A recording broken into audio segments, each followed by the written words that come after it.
everyone. My name is Crescitelli, and I'm glad to invite you to our very first online panel for VR Fest. We're excited about our show coming up in January and invite everyone to check out vrfest.org for all the details.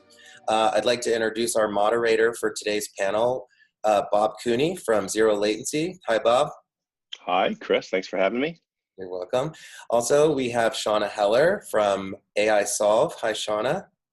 Hi there. Thanks for the invitation. And Nick Risher from Hologate. Hey, Nick. Hey, happy to be here. So without further ado, I'll hand the panel over to Bob Cooney. And today we're going to talk about virtual reality arcades and theme parks, as well as maybe museums and other location-based VR experiences. Cool. So really appreciate the opportunity to do this. This is, I think this is a subject we're all pretty passionate about. And so I think this is going to be lively. So first question, I'm going to go to you, Chris. Let's talk about the three areas of like where we play in the space. So Zero Latency does these big, massive, epic scale free roam VR, 2,000, 3,000 square foot multiplayer systems. Talk about the stuff that you're doing so people can start to understand segmentation a little bit. Sure. Well, being based in Vegas, a lot of our work is focused on the hotel casino world. So we've been basically doing that for the past 5 years. We started actually at the Bellagio, was our first event inside the Hyde nightclub. And that was really our first foray into engaging the public in a sort of consumer VR focused thing. Again, this was, 5 years ago, so we were very early to the party. And we just basically started systematically working through our market. We wound up working with Mandalay Bay and the Light nightclub. Eventually, we landed with Hakkasan, doing events at the Omnia and the Hakkasan nightclub. And now we have actually been exploring a variety of location-based VR experiences for permanent install, also doing pop-up installations for very special events like our Memorial Day weekend in Lake Tahoe, where we worked with Harry's and Harvey's Casino to set up a 4-day event with competitive multiplayer games and other type of experiences. And now our next wave of action is actually in the in-room VR space, where we're going to be delivering VR arcade systems right into people's hotel rooms. So that's where our focus is currently. Oh, that's a good one. We're going to go back to in-room VR and hotels. Yeah. Shauna, talk a little bit about Aisolve and we play, not only we play VR, but I know you guys are doing a lot of stuff in the space. So yeah, Aisolve is an 8-year-old software and hardware development company based in London or outside of London, and they focus on interactive, immersive, and intelligent content. So essentially what we do is on top of the Unity engine, we use an artificial intelligence framework to create VR and MR content. That spins out in a couple of different directions. One direction is for training and simulation, and that product is called VR Sims. So we offer a platform for making content and experiences for training and manufacturing, healthcare, and then in enterprise spaces. But then in the themed entertainment and location-based industry, we have a product called We Play VR. And We Play VR is a 10-foot by 10-foot modular attraction that is single player, and it allows a user to roam freely using a backpack and a HTC headset to roam freely through VR experiences that we create. And that content is all adventure-based, action adventure-based, where you're solving puzzles and exploring and discovering worlds. It's very thrill-based as opposed to, zombie shooters or things like that. And We Play VR has caught some pretty significant traction. Bandai Namco is our distribution partner, as is Amusement Services International.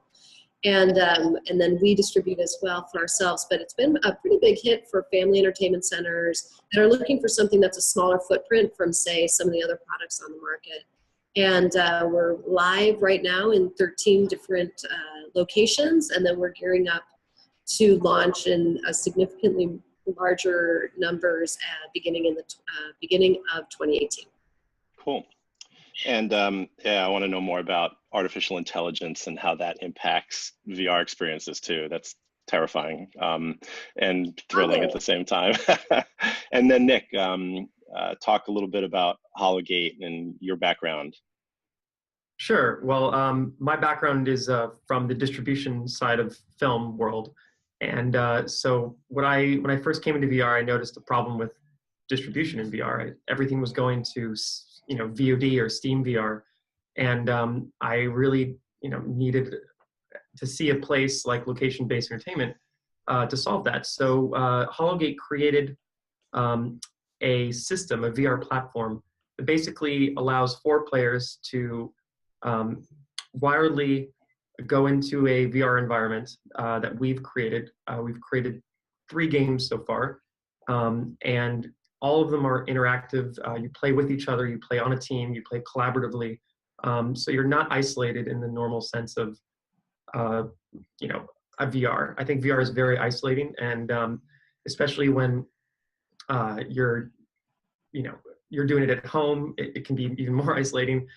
So we really encourage people to go out of their homes to a location-based entertainment system like ours, so that you can play multiplayer. Also, the interesting thing about Hologate is that not only are we a German company, but we're infiltrating the FEC market as well. We see the laser tags, the trampoline parks, the water parks, all the places that you would see these kinds of things really stand out for us there. We're not necessarily going into the cinemas yet or the hotels just yet, because we think the family entertainment centers are really where our games actually lie. Cool, thanks. So you just hit on something, which is talking about distribution of games, and the biggest question that I get from people in the location-based entertainment industry is, and there's a lot of fear on their part of investing in VR, because they're afraid that everybody's going to have this in their homes, and then their investment is going to become quickly obsolete.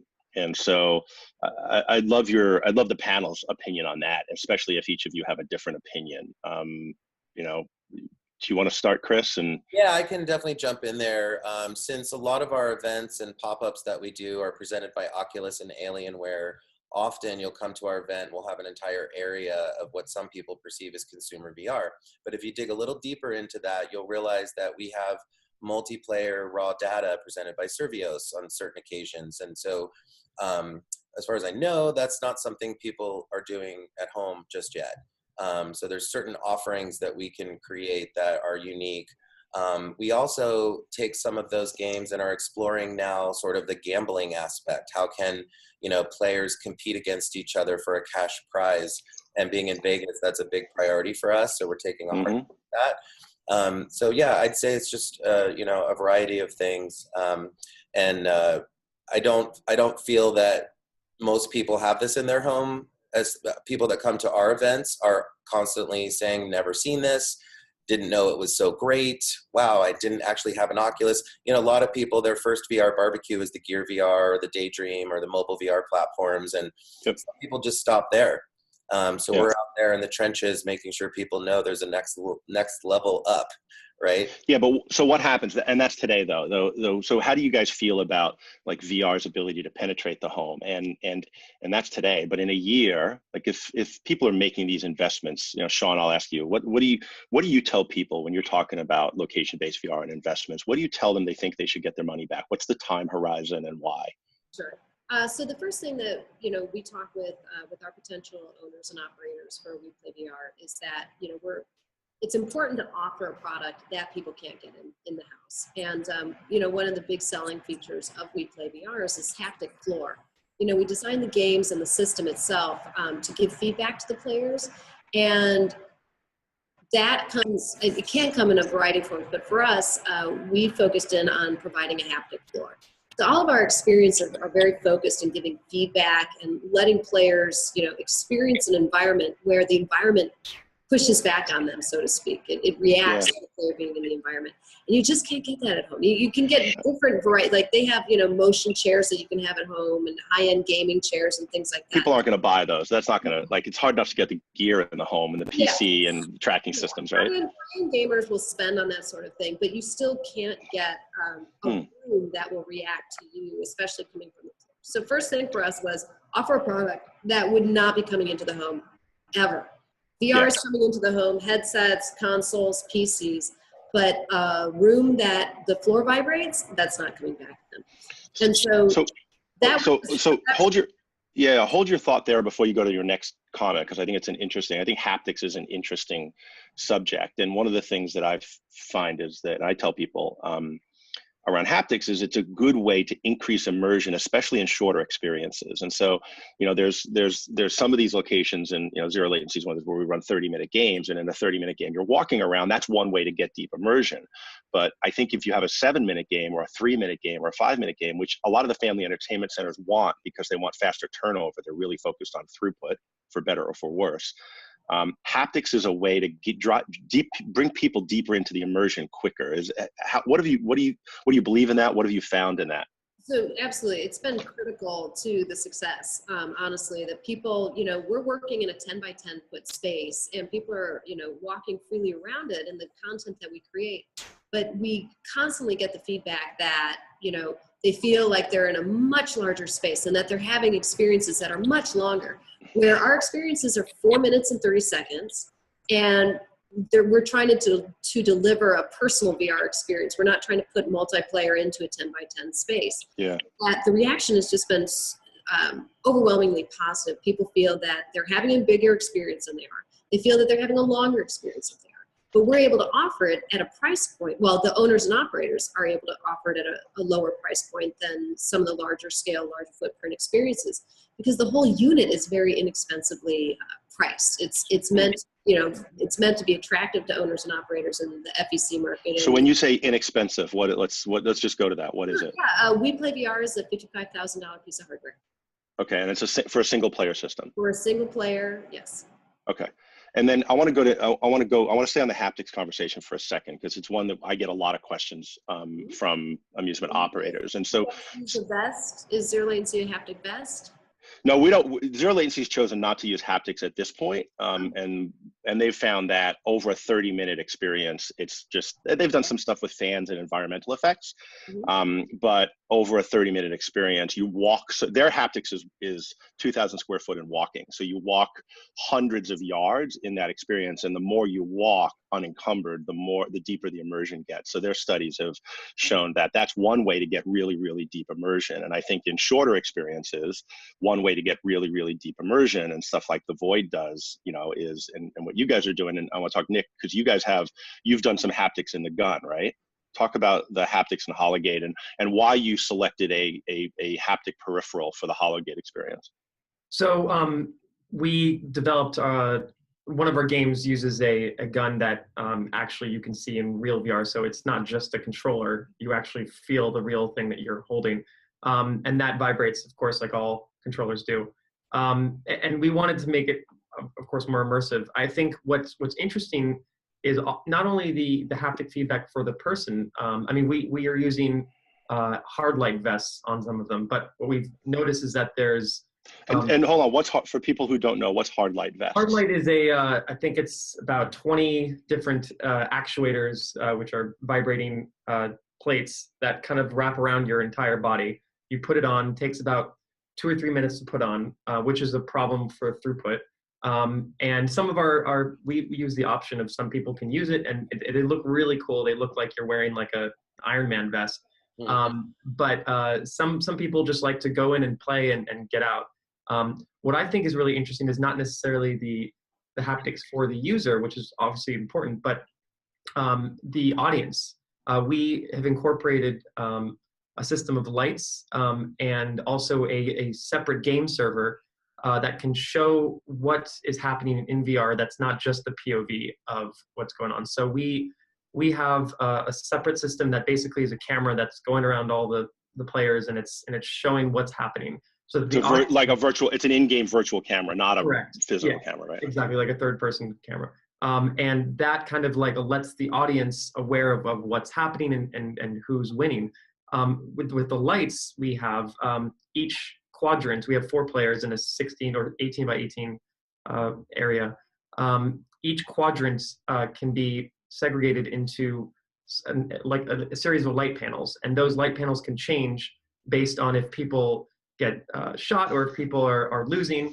And you can really see, like when the entire team loses, it just hits red, or like some sort of explosion happens. So you're talking about spectation, really. Yeah, it's really like a spectation haptics, if you will.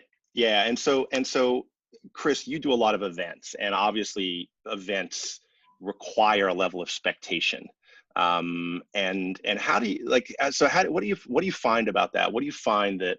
How do you create? Because one of the challenges with VR, and I think Nick, you talked about it being tend to being isolating experience, and one of the benefits of the VR experiences that are coming out now are more social, where it's people want to go out to play together. And so how do you create spectation? How do you view social in like the events that you're doing? Sure. So we make sure that every game station that we have has a monitor, however large or small. And in some larger spaces, we can also put a big projection system up on the wall for a featured game. I know most everyone is doing that.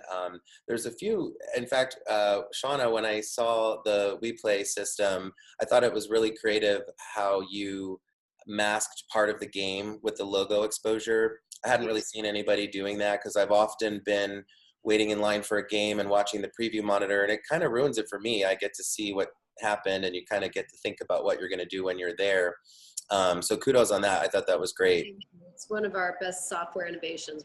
We're thrilled with it, and the response has been great. Thank you. Yeah, and so we for us, our spoilers are less important because we're not telling stories like We Play VR is, but certainly the preview monitor is also a good motivator for people who maybe haven't played the game before, who might be a little anxious about playing it on the stage in the venue. If they can see someone else what they're doing, they sort of get this feeling like, oh, I can do that, let me in there, So the spectator monitor is really important for everything that we do. Yeah, what about like creating beyond spectation of what's happening in the game? Because I think that helps with the context challenge that VR has, because most people haven't done real VR, so they don't know what they're getting into. And the nice thing about what all you guys are doing is the price point is low enough for people to say, hey, I'll pay $5, $6, $10, whatever, to try it because I've heard so much about it. And that's the beautiful thing about, I think, what WePlay is doing with their system. It's a really immersive, in a small footprint, it's a low price point. Hologate, same thing. Small footprint, multiplayer, social at a low price point. What about, but around events? Because I'm wondering, for VR arcade owners or people who are in LBE, like one of the challenges they have is filling up their day parts, right? And so how do you see events affecting, and what kind of events could somebody who's not in the event business, who's running an FEC and has VR, or running an arcade and has VR, what could they do to create events to fill their day parts? Give some tips on that. I can jump in on that. Yeah, so great question, by the way. When we talk to our potential clients, that's one of the things that we lead with. We actually have built a formula where we promote mainly through the VR Fest and the VR Arcade platform, because we have a following. So when we promote our events, we often get thousands of people who will come out for one night or 2 nights or what have you. How often do you have events in your market? We do 28 events a year. Wow. About 15 of those are in Las Vegas alone. And how many of those are for the local community versus corporate events and things coming in? Question. Yeah. So, sorry. Go ahead, Shauna. Or is it the tourist community? It's a little bit of both for us. So we get, our core audience is obviously, our events take place during major moments in Vegas, like CES and NAB and DEF CON and a few other smaller trade shows. But sometimes it's just a really cool weekend at Hakkasan where there might be a great DJ performing. So we really get a mixture of the industry, the consumers who are curious, and then what I call the folks who just stumble upon it when they're at the venue and didn't realize that was there that night, but they were there anyway. And so that's where we build our base. Yeah, interesting. And so, go ahead. I was going to elaborate on that. I think for, like you said, creating events, we at Hologate, because we're a 4-player system, we are able to have people compete. So we've done tournaments, for instance, and using e-gaming esports, if you will. And basically what we can do is put 2 teams together and create like a bracket system. So we've rented out whole Hologates for just a night for an office party, and people get in pairs and they can systematically put a bracket together and create a tournament, like a championship. And people love that replay value because people get better and people want to beat their scores. And so I think if you create those kinds of esports events around that, you then also get that socialized setting as well. Yeah, that's a really good point, and it's something that I've counseled people to do. And this goes back to, I grew up in the arcades in the late '70s and early '80s, and you can just put a chalkboard up. And I recommend a chalkboard because it's kind of old school. Yeah. And just keep a leaderboard, or run a daily tournament, a weekly tournament, a monthly tournament, and you can do that with a single player system. There's no reason. I think a We Play VR, weekly high score tournament that resets every week with some kind of a prize. I think you can do that with any game, and it doesn't take any technology. It doesn't take any software. Yeah. It's something that's really simple. The leaderboard is great. We had a case study, again, referring to the Lake Tahoe event that we did. It was the first time that we used the leaderboard with some competitive games provided by Servios, and we all collected the data from that show. And at the end, we realized that a lot of people everyone who was in the leaderboard system came back 2 or 3 times over the course of those 2 to 3 days, so they could continue to improve their score and win the prize, which ironically was like a t-shirt, but they still wanted to win, They were very The replay value is huge with something like that. Yeah. Yeah, and Bob, I wanted to mention as well, just to kind of add to that earlier question, because I think it is important, especially for owner-operators who've just installed a system and are trying to build audience. Most communities have a VR meetup group. I'm speaking of larger markets, of course, but there is a community there, whether it's the film community, the VR community, the tech community, reaching out to those people and inviting them to host their meetup groups at your space, or even reaching out to us. VR Fest partners with a lot of different folks, and we can be a media partner to your VR arcade. I can schedule almost an entire VR Fest mini program at your venue that will make the news and get you on television, and I think that's a great offer and a great idea. And I tell people to go to the meetup groups for their employees, because you have to find really engaged and passionate employees that are enthusiasts about VR. And but using that, so we should do a whole separate session around that. That would be awesome. Yeah. Hey, Shauna, I want to go back to the AI question.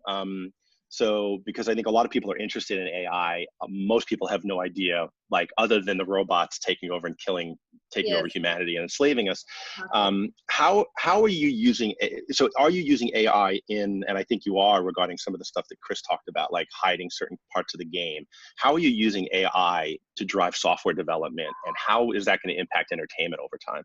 So what we do is, over the course of 8 years of development, the company being called Aisolve, right? It's a company whose name made no sense until about 8 months ago to the outside world. But what we do is, over the 8 years, we've created a framework that sits on top of Unity that allows us to almost like hard program, right? Like hard program certain behaviors and procedures to be able to create our content. And then on the back end, the AI frames into an analytics system, our own proprietary analytics system. So we kind of use AI to leverage the best of the data that we get out of from the players themselves and from the content itself. And we kind of marry that all in together so that we know how quickly people are moving through the experience, when it's time to trigger certain events. And that's where you get into the procedural and behavioral aspects of AI. The game knows when a person has come to a certain, a threshold, and how the game needs to react to that. And then when it's time to, what we were talking about in Crescitelli experience was that when you play We Play VR, there are about 8 different moments that are very dramatic, very, very exciting, that are the big gameplay moments, our big hero moments. And we didn't want to ruin that for people. And so we put in a system that cuts away during the dramatic moments, and then it allows owners and operators. That's for the just to be clear, that's for the spectator, not for the player, obviously, right? Yes, player. Yes, thank you. The player continues on clearly in their headset, but on the outside world, in our spectator monitor, in our portal, it cuts away. And we offer that as advertising space to our owners and operators who maybe have advertising partnerships with Coca-Cola or brands, or more specifically for them to create their own in-house advertising for some of their other attractions, or hey, 2-for-1 hot dogs over there. And it really can vary for them. So AI kind of folds into all of this, and that it helps us create one smooth operating ecosystem for our content, for our players and user stats, for an analytics for the owners and operators to know how their content's doing. And then it feeds back to us to let us know, basically, is the content that we're creating the best content we can? So we can take that data and feed it back in. Cool, thank you. So speaking of insights, like what types of and data, you know, Nick, you've talked about a little bit about kind of some data. I know your company, your product is only launched recently, and we plan, yours is fairly new too. What type of, have you got any like defining insights that have come out that have surprised you from operating these things or putting them out there? Like, what's the one thing that you learned either from data or even just observational that's been like, wow, I didn't expect that. This is a surprise. Well, it's interesting. Oh, was that for Shauna or for Nick? I want all of you, but you can start, Nick. Okay. Well, what we thought was really interesting, and obviously, you know, it was also, you know, learning curve for us too. We found out that kids, like about 8-12, like the co-op version. We have two versions of our game. One's the co-op version, and one's a team versus team, so player versus player. And we learned that kids would rather play with their friends together against a common enemy versus you know, more like teens and adults love to just like be in pairs and compete. I thought that was really interesting because as a kid I was very competitive, but I think, you know, as time is changing, people want to be together in something and experience something together rather than separately. So that was really interesting. And some of the other metrics were really interesting too. You know, one of our units in Orlando, you know, was up and running for about 12 days, and they had about 1,000 plays, which is incredible. Which is, you know, a lot of plays per day. And they're and how much are they charging per play? They're charging $10 for a 5-minute experience. Okay. And we can adjust ours from 5, 8 to 10, so they can, you know, choose that. And so for a system that's under, you know, just under $100,000, you know, you can see a revenue of, you know, 3 months in that. Yeah. So that's crazy. It's interesting. Yeah. Shauna, what about you? I know you guys have a lot of analytics there. What are you seeing that's surprising you? So the things that I can actually share actually have very little to do with the back-end analytics, but more to do with just the response of people, the user experience. We play a setup so that you can walk around it and you can watch the player inside the pod. You can physically watch them just doing their thing, but then you can watch them on the spectator portal as well. So the user experience really has been fun in that, you know, people come up and watch a player play for, you know, a minute or two, and then they check out the spectator portal and they get all like amazed, and then they get in line, then they do the experience themselves and they come out of it. And this is what's enjoyable to watch, is that there tends to be a queue over on the other side of the pod, because those players who have completed the experience then want to watch the next person go through it.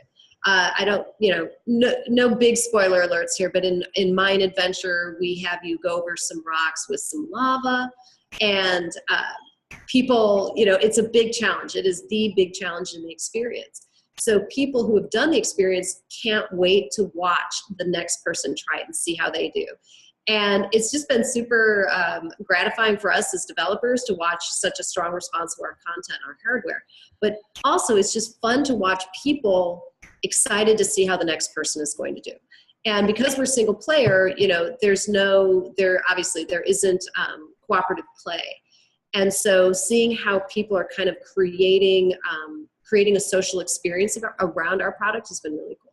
Yeah, I think that's a really powerful indicator that people want social experiences in out-of-home entertainment. And that's why I'm pushing developers to create more multiplayer experiences, more social experiences for out-of-home entertainment. We just don't have enough of them yet. And so it's really cool where you're saying people are creating it themselves.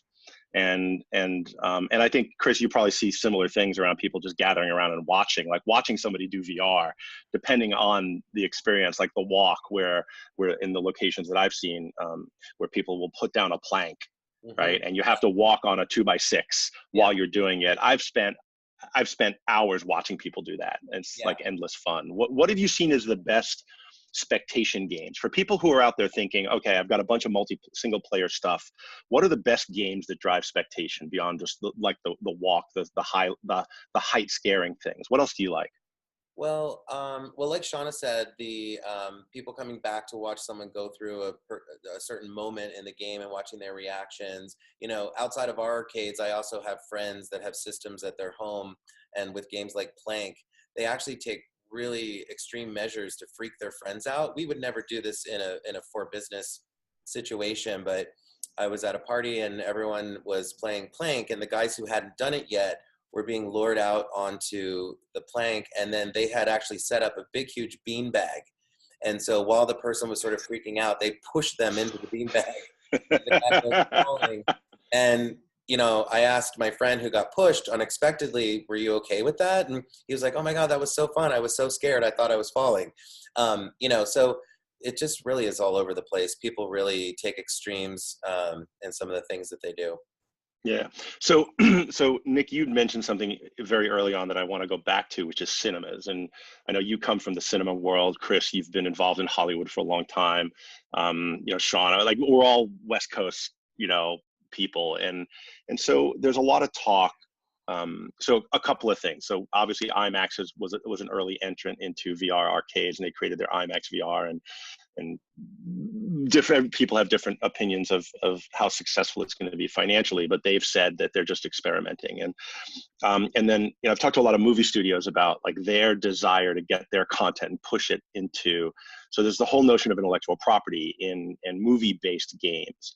And then cinemas are now turning into family entertainment centers. There's a whole thread of discussion around, and just this morning I saw Dreamscape raised another 30 million, led by AMC and some billionaire in Kuwait and a couple of other companies, and they're looking at opening in cinemas. So what's going on with the movie industry and out-of-home VR, and what do you think is going to happen? How's it going to play out? And whoever wants to jump in first.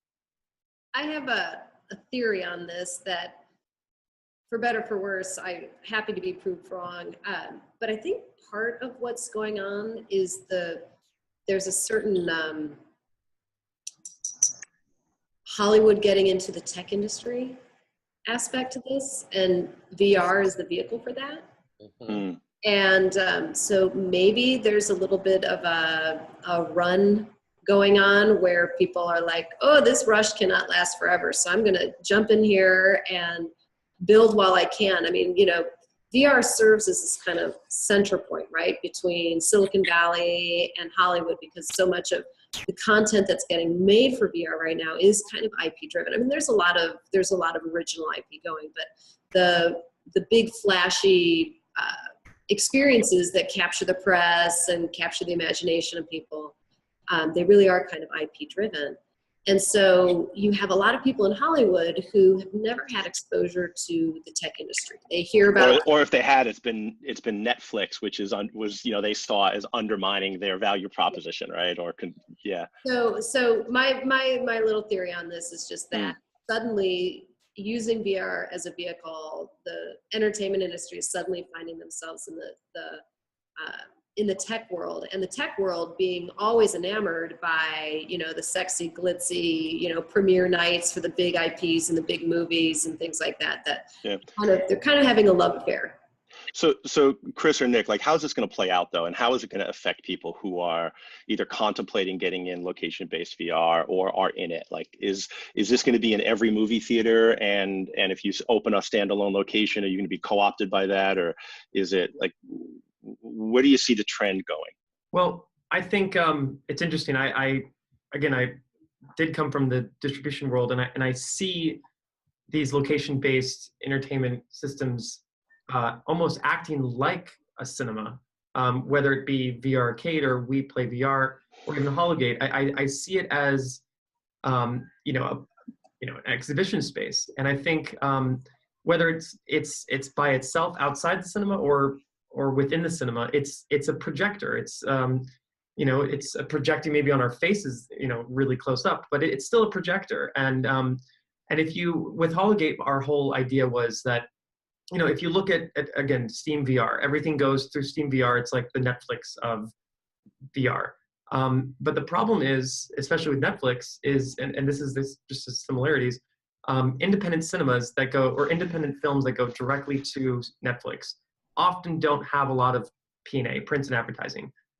There's just not a lot of marketing. There's just not, and maybe Netflix does that, but if it's not a Netflix original, they don't really do anything with it. They just put it on their site and hope that people watch it. And that's kind of what's happening with Steam VR. So what our whole strategy is letting developers, letting new content, letting studio IP kind of come to the Hologate and be, have that first theatrical window, if you will, and kind of have an idea where you can, the vendor, the exhibitor can market that and be like, look, Star Wars, the new VR system or the new VR game is only available for the first 3 months on these Hologate systems or in these areas. That would be awesome for you, huh? Yeah, and yeah, right. And then so that releases like kind of excitement, like, oh, I have to go see this. Is like, I'm obsessed with Star Wars. Like, where can I play it? And and you find a place that you go with your friends, just like a cinema. You go with 4 people. You see it together. You experience that, and then when it comes out on VOD or Steam VR, then you really like. You've seen it out there, and you're like, oh, well, I can maybe charge even more for that game. Yeah. So it's really about exclusivity before, going. I love what I picked up from what you just said is the whole notion of Hollywood better than anyone understands the concept of windowing. And for those that don't know, windowing is like releasing your content through a bunch of different distribution channels. So so it's movie theaters, and then DVD, and then right. Streaming on demand, and then an HBO, and then broadcast is the way it used to work, and now it's getting all jumbled up. The game industry, has never understand that, and they just release everything everywhere. And I tried 20 years ago to get the game industry to release things to arcades on PC platforms before they went into the home as a windowing strategy to get revenue share and try to build another revenue stream. And they just couldn't get it through their heads. And I think that really holds promise that if we can get Hollywood, I hope you're listening, Hollywood, if we can get Hollywood to look at VR arcades as a window, a promotional window, especially since a lot of the VR games from Hollywood are being created through promotional budgets right now, because there's not a big consumer marketplace yet to drive revenue. And so the studios that I'm talking to this is coming out of the marketing budgets, and using arcades as a windowing opportunity to build excitement about the movie, I think is a massive opportunity for Hollywood and for arcades to differentiate themselves. Correct. I think they also have to consider, how often do you want to pay for a movie trailer? Not often, not ever, but unless it's a Star Wars trailer, I'd pay for a Star Wars trailer. These games are some of the big IP games that might come out before a major release are really, big gamified movie trailers. Yeah. And so, do consumers, what's the appetite to pay for that? Knowing that. I think that's something that people have to consider. Just from my running through the Hollywood trenches, I found that everyone wanted to be in VR some way or another. That we had some reality shows even a year ago that were, I'll just give you one example. It was a show where the guy lived in a tree, and no one would ever actually get up in that tree ever. And so it was kind of cool seeing his life living in this tree. And they wanted to do a 360 video experience of what it's like to be up in this tree. And I thought that was cool. Just a simple, short 360 video. I think it probably wound up being like a minute of content, but it's something that can go on the website and give you a little further dimensionalized look into whatever that IP is. I'm glad you brought up video, because for VR arcade owners, and this is less for FECs, I think, but for people who are doing more like these, multiple room scale VR systems, I know some of them that I've been to are doing video as an attraction. IMAX has video as an attraction. What have you found in offering video experiences versus gaming experiences? Because that's something that isn't talked about a lot, I think. And I think the whole VR arcade moniker is something that maybe we've screwed that up in limiting our appeal and demographic, because there's so much you can do with VR. What other experiences besides games have you used successfully that people like? Yeah, so when we started, the first location-based experience center, if you will, that we created was called the VR Lounge. And then in the beginning, I like that. In the beginning, early days of VR Fest, there wasn't a lot of game content for us. In fact, I think our first season, we didn't even have gaming as part of the competition. We were really focusing on all the 360 video content that was out there. And so we try to provide a mixture. So in the VR Arcade, we also have non-gaming experiences. And we find that different demographics, some people don't want to shoot guns or run around in a game. They just want to do that sort of tourism thing. They want to get on the Google app and tour around the world and see their home or where they grew up, or check out a city they hadn't been to. And we definitely find that the travel and leisure kind of experiences are very popular. So we now have all things in our competition, from gaming to architectural videos to med tech, and all of those included. So I think it just really depends on the audience, but yeah, we try to provide a mixture in our Cool. stages. Awesome. Yeah, go ahead, Nick. Yeah, we're gonna try to wrap up. So let's yeah. each of you go through and kind of give like a little bit of a closing statement. If I forgot to ask a question that's important to you. Of course, well, going on your last comments, you know, what we're trying to do is be modular in our device, so it doesn't just do games. It can go for enterprises. So for trade shows, Boeing or Airbus spend hundreds of thousands of dollars bringing some seats, that are going to be the new cabin seats, or they have to bring the engine, or Audi has to bring a car. So we're, because it's multiplayer, and because it's a 18 by 18 square foot area, you could put anything in there. So we're working with travel companies, we're working with architectural companies. We just started working with some tourism companies as well. So it's really interesting what we can do in that sense, that it's not just for games, it's for multiplayer experiences that aren't necessarily in that category. And for people that are in location-based entertainment, I think the takeaway from that is think about what other markets you can attract. You can use your off-peak times to bring in corporations, to do corporate events, to use your infrastructure for other things besides just gaming or just entertainment. Right. On a Tuesday from 8 in the morning till noon, there's no reason you can't reach out to corporations or youth groups or trauma centers. Like, there's a lot being done with VR and PTSD. You use your infrastructure in other ways. I think you should think about that. And I think that's my takeaway from what you were just talking about, Nick. So thank you. Shauna, what's your last parting comments? I think now is a really great time to just remind everyone that it is early days for all of this, and that great point. There's so many different ways to approach location-based VR, and finding different sweet spots, right? There are going to be different products that evolve to be, for certain markets. And we're just starting to learn, right? Like we're taking in, Chris, Nick, everyone is taking in massive amounts of data on this stuff and figuring out what people really want in VR. And that it'll be important to stay nimble so that we can tack as needed to meet, that's a good way of putting this, to meet evolving tastes. Yeah.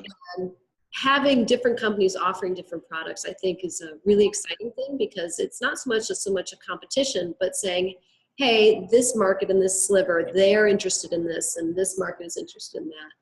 And that in time, the next 5 and 10 years, the companies that will survive are the ones who are thinking about the next 5 and 10 years, and not just the next 18 months to 24 months. So. Yeah, that's a great point. Thank you. Sure. Chris? Great. Yeah, well, just wrapping up, I want to thank all of you for coming together for our first online panel. Really appreciate all of you being here. And for our viewing audience, I encourage everyone who's going to be attending CES or wants to come out for VR Fest, please visit vrfest.org. We do have tickets now on sale. If anyone's interested in exhibiting, please let us know. We have a few spaces available. And we will have a full panel series going during the show on Wednesday, January 10th from 12 p.m. to 7 p.m. Here at our studio at the VR Arcade in Las Vegas. So we're looking forward to having everyone over. We also encourage everyone to check out Zero Latency at the MGM. And if all goes well, we should be able to also invite people to take in a We Play VR experience here during CES, and also a Hologate experience. And if not, I'm sure you can find information on both of their websites about where to find those games currently out in the market. So, and we'll have links in the notes below the video, I'm sure, on Facebook as well, to link to everybody. Great. Thank you for organizing this, Chris. It's been a great panel. Bob, always fun to have you moderating. Thank you. Thank you so much. Yeah, this has been great. Yeah, great job, guys. Thank you, everyone. Thanks, guys. Bye. Bye. Bye-bye. And